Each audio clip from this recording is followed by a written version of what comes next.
often not quite sure how to refer to their sources in their presentations once they've done the proper research. And I think the biggest problem is that you tend to overthink this just a bit. It needs to be pretty simple, but there is a right way and a not so right way to do this. And so in one slide, we're going to go through how best to tell your audience where your information came from.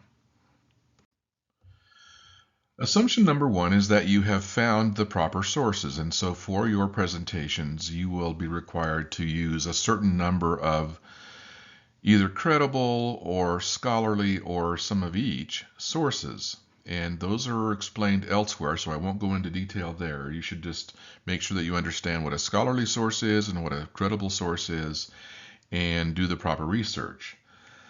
So once you've done that, how do you tell your audience that you have done it? So the whole point here is to establish your credibility by telling your audience you have done the proper research and that your information comes from a place that's reliable. And so the simplest way to refer to your research, let's say you did some research and found information that's useful to your presentation from the Centers for Disease Control. Simply say something like this: according to the Centers for Disease Control, there were 22,000 cases of COVID in Idaho in 2023. You've told your audience the information they need to know and where it came from. If you have gone to a peer-reviewed paper, so you've used JSTOR or another source to find a peer-reviewed paper from a scholar, so now we're talking about a scholarly source. The Centers for Disease Control is a credible source, not a scholarly source.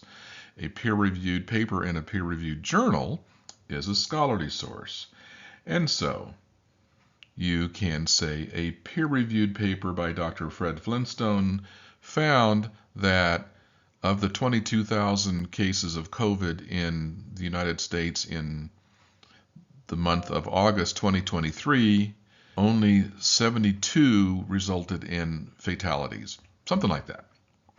A credible source would be a government source that provides data.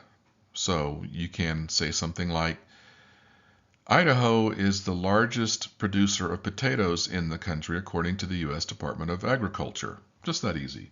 Now, what I don't want you to do is to say something like, I read a paper that said, or findafact.com says. Don't refer to a website. Don't say so-and-so.com. That is not a source.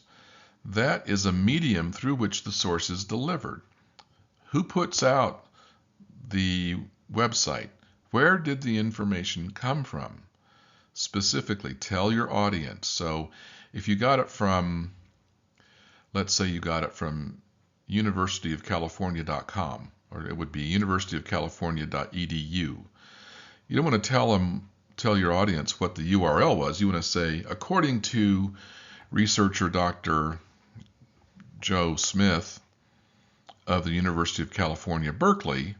The idea here, remember, at the end of the day is to tell your audience where your information came from in a way that makes it credible. And so provide enough information to your audience to let them know exactly where your information came from without resorting to using a formal academic style.